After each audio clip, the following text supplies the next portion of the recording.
Ongietorriak Poliedro multimedia saiora. Proiektu honetan Aiaraldea komunikabideak landuko ditu Aiaraldeari lotutako gai ezberdinak eta ertz anitzetatik helduko diegu, gehien bat ikusentzunezko euskarriak baliatuta.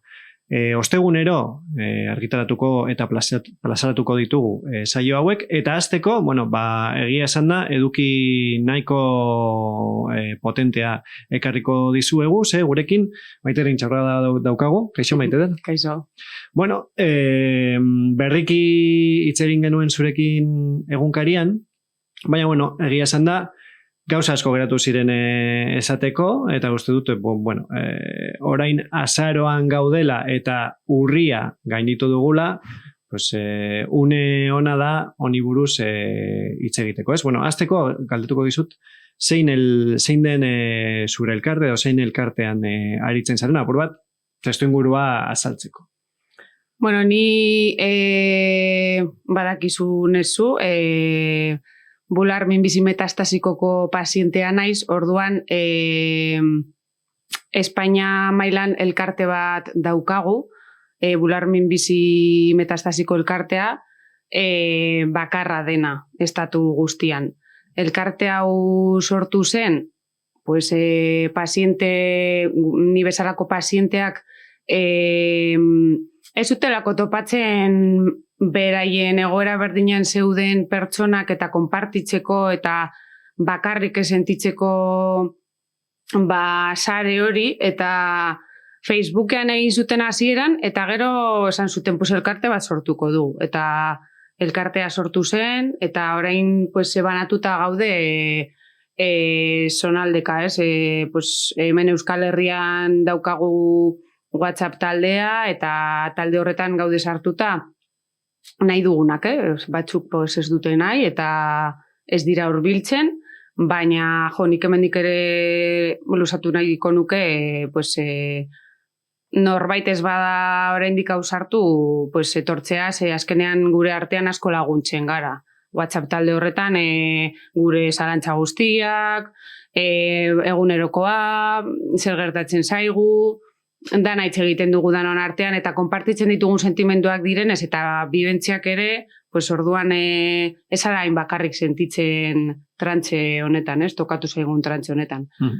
Elkarteak egiten duena da, gehien bat, zuzenduta dago ikerketa, bular metastasikoaren ikerketa jarraitzeari, porque diru laguntza gutxi daude ikertzaileentzat, eta orduan guk egiten duguna da era desberdinetan diru hori dugun eta diru gehiena lortu eta ikerketara zuzendu, hori egiten dugu elkartean. Aipatu duzu, bular minbizia duzuen pertsonak eta diagnostiko metastasiko hori duzuenok, nolabait, isiltasun baten erdian zaudetela, ez? Urrian ikusi ditugu hainbat ekimen, nolabait ospatzeko bular minbizia orokorrean gainditzen dela, baina zuen kasuan minbizi hori sartzen denez beste bigarren fase batean, ikusezin bilakatu zaret, ez? Nolabait hori ere aldarrikatzen duzu, ez? Bai, egia da, adibidez nire lehenengo diagnostikoan, ni bakarrik bular minbizia neukan bularrean, ez? Ez neukan, esen edatu, orain edatu den bezala, orduan, tratamendua jaso ostean, esaten dizuteia, endatuta zaude, eta egia da, beldurra daukazula, porque azkenean jarraitzen duzu revisio batzuk izaten, eta revisio horik zerrengatik dira. Arriskua daukazulako, berriro ere agertu daitekelako.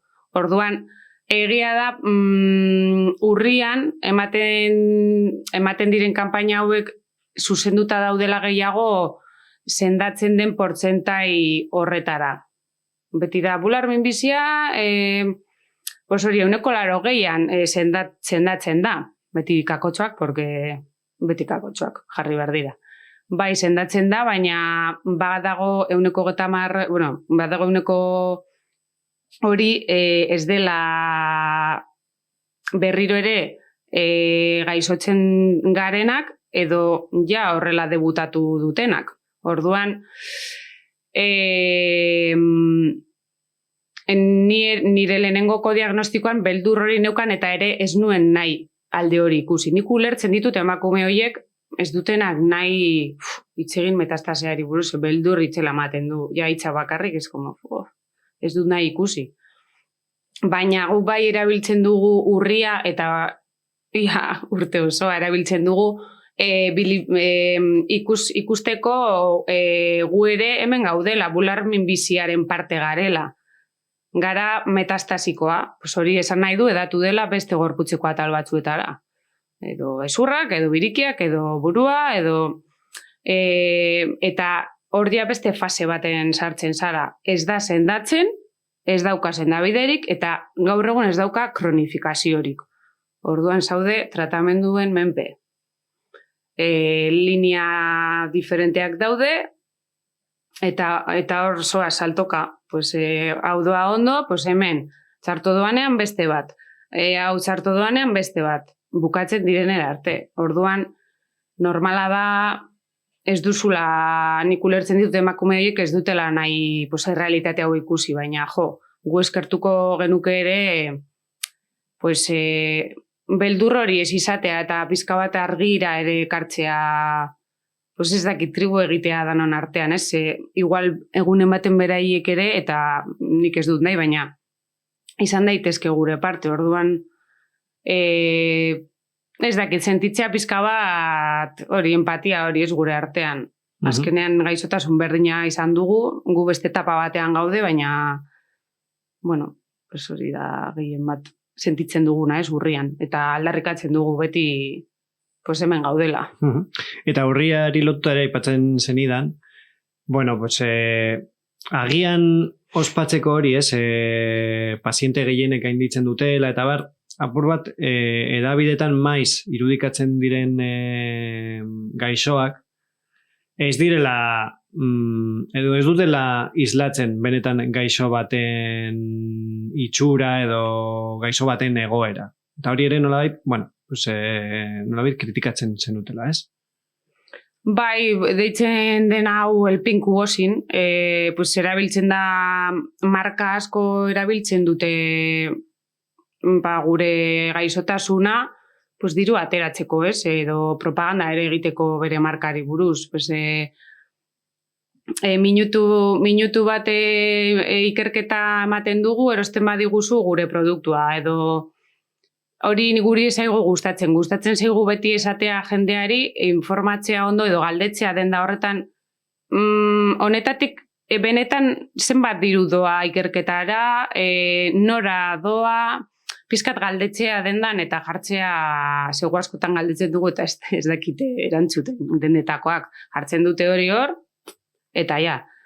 Eta beste alde batetik ere, kanpaina horietan, ateratzen diren emakumeak, dira, daude danak oso politak, oso ondo margotutak, sapi hilea daukate, eta, ni orain hilea daukat, eta gaixotasuna daukat, ez, baina, sapi bat daukate, oso ondo jarritan, eta errealitatea ez da hori, pertsona bat, minbizi batetik pasatzen ari dena, tratamendu gogor batean dagoena, ez dauka hilerik, zuri dago, ez dauka bekainak, ez dauka betilerik, hilea zure gorputza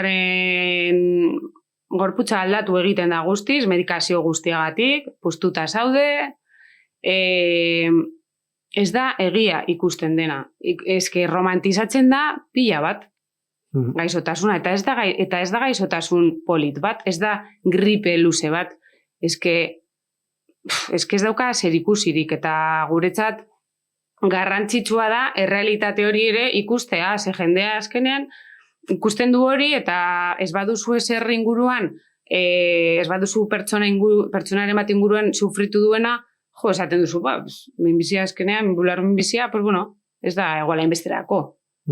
Baina bai, hainbesterako da, eta batzuk hilea daukagu, baina ni pasaden urtean, hilabete honetan, nire azkenengo kimioa jaso nuen. Eta ez neukan hile bat ere. Horrek ez du esan nahi, urrian esaten duten guztia, sinistu behar dugunik, eta hori ere, pizkat niri, azkenean urria izaten da oso gogorra, porque ikusten duzu denbora guztian, dituzu, hori, edo sare sozialetan, edo telebistan, eta esaten duzu. Eski horiz da horrela, eta nire kidea dago begira zelan dagoen, edo ezin da mugitu. Oso zaila da kudeatzea urria, hilabetea. Pasatzen denean da, ja pasatu da. Baina gustatzen zaigu esatea hori ez dela gure realitatea. Horri lotuta, aipatu duzu, sare sozialek hori ez dela zuen errealitatea. Urrian, zure sale sozialetan, partekatu zenuen bideo bat, zeinean, hitz egiten zenuen, gainera, gorputzari buruz, ez? Apur bat, erdigunean, jartzen zenuen hausnarketa bat,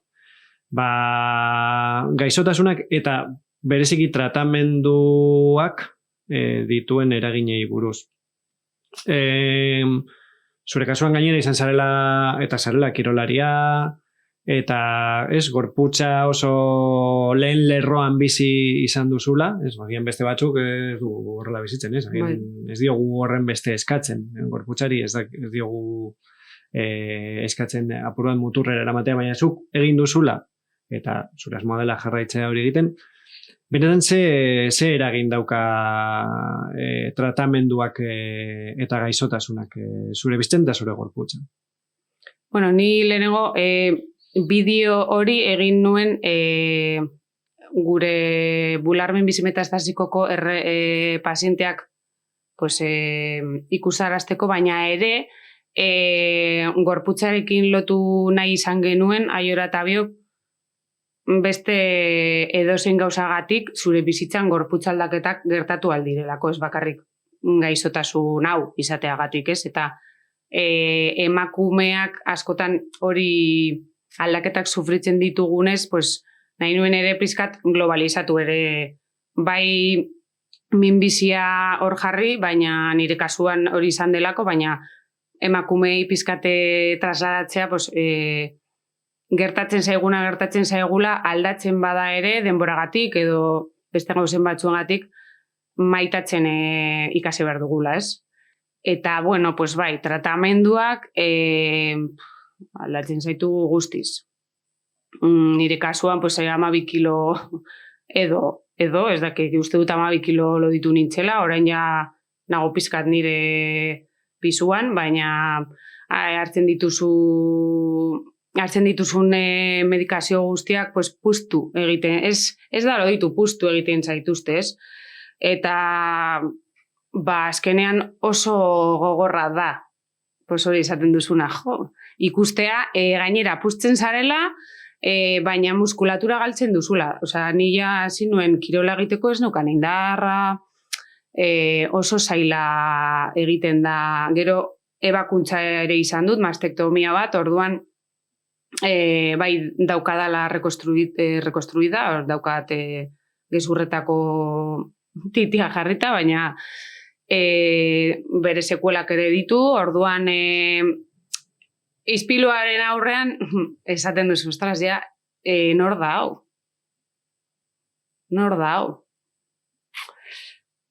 Oso zaila da gestionatzea hori. Gero, aipatzen zenuen bideo horretan, jartzen zenuen erdigunean, gorputza, baina gero, gorputzaren eta oroar gaixotasunaren alde pisutsuena edo gogorrena, gorputzetik dator, baina eragiten du zehazki psikologikoki, ez? Ez da gai bat batzutan ezin duzu zure ingurukoekin hitz egin zelan eragiten dizun, badakizu zure ingurukoek ere sufrituko dutela zure sufrikarioa. Eta aldi berean, egia da guztiok gaudela bizitza honetan luzapenean, baina kasuen kasuan, luzapen horrek arrazoi bat dauka atzetik. Eta ez dakit nola lortzen duzuen pisu horrekin, egunerokoan, nolabait kudeatzea zuen egoera. Nire kasuan, ni frustrazio asko jasotzen dut nire buruarekin. Osea, ni saiatzen naiz lehengo bizitza egiten, eta, klaro, gorputzak esaten ditez, eske hau ezin duzu, eta frustratzen naiz pila bat. Oso lan pertsonal sakon egin behar duzu, bizitzeko zure egoera berrian, zure gorputz berrian. Porque nire kasuan bigarren tratamendua da, nire gorputza orain nire medikuak esan dit, daukala izango dituela 60 urte, imaginatu, claro, nire ditut 39. Nire burua esaten du, egin nahi dut hau, egin nahi dut hau, eta joan nahi dut horra, eta egin nahi dut egiten nuena. Baina gero zoaz, eta esaten duzu, eske ezin dut. Edo kostatzen zait gehiago, edo gero egiten badut, egongo naiz, ez dakizen bat egun txarto, oso zaila da, egin behar duzu lan pertsonal pila bat, maitatu behar zara, maitasun asko behar diozu zure buruari, eta ulertu behar duzu, porque ni hasieran ez nuen ulertzen. Frustratzen nintzen, azarratzen nintzen, eta ingurukoekin ezin nuen konpartitu. Konpartitzen duzu zati bat, baina ez dana, porque, claro, hain motxila handia, beraiek ere daramate beraien motxila zuk horrela ikusteagatik. Orduan, eramaten dut ni bakarrik, baina gure talde horretan ere, sarea daukagu, eta horre eramaten ditugu gauza hauek, ez hau gertatu zait, geratzen gara gure artean, eta hitz egiten dugu gauza hauei buruz, ez gara bakarrak, osea, ni ez naiz bakarrik horrela sentitzen, besteak ere, beste gauza batzuetan, orduan, horrela, saiatzen gara egunez egun bizitzen. Eta zure medikoak esan dakoa orain, 60 urteko pertsona batean gorputza duzula, horrek atzera egin dezake, edo behin betikoa da, dinot, orain hasiko zara berriro, kirola egiten, ez dakite horren bitartez gaztetuko duzun, zure gorputza, edo esan duzun bezala, hau da, etxipena kudeatzen ikasi behar dut, eta listo. Nik ez dut utzi kirola egiten, tratamenduan erez, claro, egokitu behar izan dut, porque egiten nuen kirol pila bat, eta kirol desberdinak, eta orain ezin nintzen jarri tratamenduan horretan, baina bai kirola jarraitzen nuen egiten. Orain egiten dut gero eta gehiago, baina oraindik egokitzen nago. Ez dauka atzera bueltarik, bai esaten dizute, azkenean danok dakiguna, ez? Mugimenduan basaude, hobeto. Mugitzen basara, hobeto. Apoltronatzen basara etxean edo, azkenean nik ere nabaritzen dut, egun asko ez badute zer egiten, gorputza daukat, zailago. Altzatzen naizenean goizean oetik, nago nire amama bezala, igual, behar du denbora bat jartzeko dana zuzen, mina leku guztietan, baina gero, banoa. Ez doa, atxera ez doa. Hori aurrela geratuko da. Baina hobetzen da, mugitzen. Eta aipatu duzu, elkarteak bi hildo ditu, ez? Nolabait. Dirua biltzarena, hori agian hitz egingo dugu apur bat beranduago, interesgarria da egiten duzuena ere. Eta bestetik, elkar laguntza, ez? Ez dakite kanpotik, norbait esaten badiozu, jende hau biltzen da, ez dirudi jai bat denik, baina nik uste dut zuek baduzuela modua, ez? Bizitzeko eta modu jatorrean bizitzeko egokitu zaizuena, ez? Bai, gu biltzen gara eta ez gaude negarrez denbora guztian. Negarre egiten dugu, baina askotan daukagu humore sarkastiko bat, ez dakit ateratzen zaigu, arazoak ditugu gai batean eta egiten ditugu barreak eta negarrak, baina gu biltzen garenean egiten dugu konpartitzeko, zelan gauden, gure artean pues, batzuk igual hobeto edo txarrago daudenean, pues, sostengu bat emateko, beste hori ere, eta baina ez gaude... Egia esan, barre gehiago egiten dugu negar baino. Osea, niri gustatzen zait, azkenean etxera noa posago. Bai. Deskargatuta edo. Bai, deskargatuta eta esaten, jo, eskiz nago bakarrik. Jo, daude hauek ere hemen.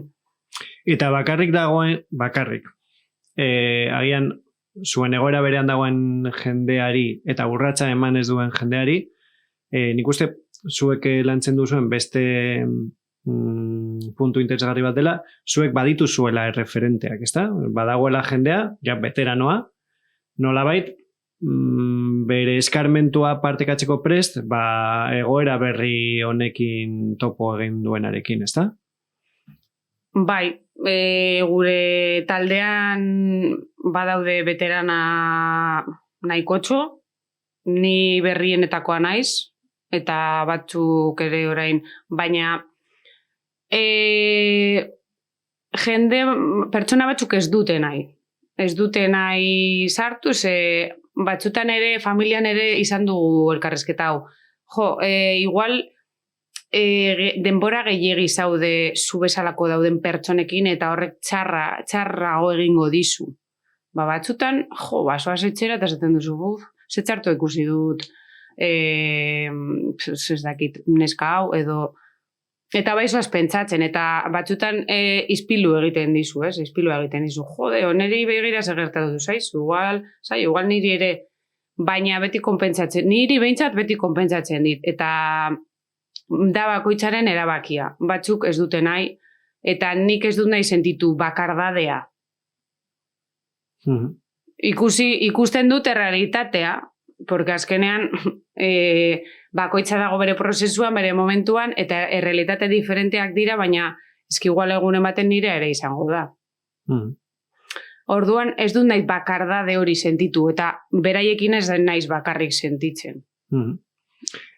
Eta gero, elkarteak duen beste hildo bat, lehen aipatu duzuna da, ikerketarena, ez? Bueno, ez dago bitarteko nahikorik ikerketara bideratuta, eta zuek gai zarete, bueno, diru, ez dakit, asko edo gutxi, nik uste diru nahikotxo dela, biltzeko, eta prozedura nahiko, ez dakit, bitxia edo interesgarria ere baduzue, diru hori banatzeko proiektuen artean, ezta?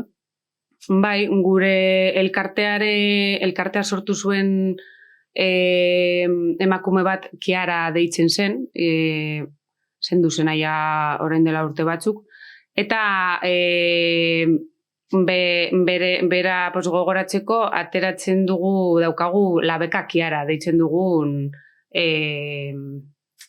da tipo konkurso batez, gu biltzen dugun diru nahikotxo hori, egiten duguna da eskatzen ditugu proiektu diferenteak, ikertzaileen proiektu batzuk heltzen dira, aurkezten dira nahi dituztenak, eta gero daukagu tribunal bat osatuta dagoena onkologoekin eta Espainiako jende jakituna gai minbizioen buruz, ez? Eta aurkeztu direnen artean, interesgarriena iruditzen zaiena, aukeratzen dituzte 3. Interesgarrienari ematen zaio diru kopuru nahiko, eta beste biei diru gutxiago ematen zaio, baina hori egiten dugu urtero. Eta hori da gure era, ikerkuntza aurrera jarraitzeko, beti izaten digute, ditugu ideiak, baina geratzen gara diru gabe, edo geratzen da erdizka, edo ez da heltzen, beti da diru asuntoa. Ez bakarrik gaitzotasun honetan, beste askotan ere. Orduan, gure modua da, hori egiten du horrela. Eta, norbaitek ekarpena egin nahi badu, edo harremanetan jarri nahi bada zuen elkartearekin, nora jo behar du? Egiten dugu, ez daukagu leku fisiko bat. Orduan interneten web orriaren bidez cancerdemamametastasiko.com horretan, hor daukazu kontaktuan jartzeko, nahi baduzu ekarpenen bat egin, bazkide egin nahi bazara ere, bazkide izateko, hor dituzu azalpen guztiak, zer da labekakiara ere, egiten ditugun ekintzak, zer da gure gaizotasuna, hor dago azalduta dana. Eta nortzuk dauden, nor da gure lehendakaria, nor dagoen ere atzean, zer daukagu ere funtzionamendu bat. Hor dago dana, interneten. Momentuz. Bueno, Maider, placer bat izan da zurekin hitz egitea, naiz eta gaia, bereziki posgarria ez izan. Espero dugu zurekin hitz egitea, agian kirolari edo espeleologiari lotuta hurrengo saio batean. Eta bueno, animo asko. Vale, eskerrik asko zui ere, aukera hau emateagatik eta ikustarazteagatik beste realitateak ere. Zuri gurekin parte hartzatzen. Eskerrik asko.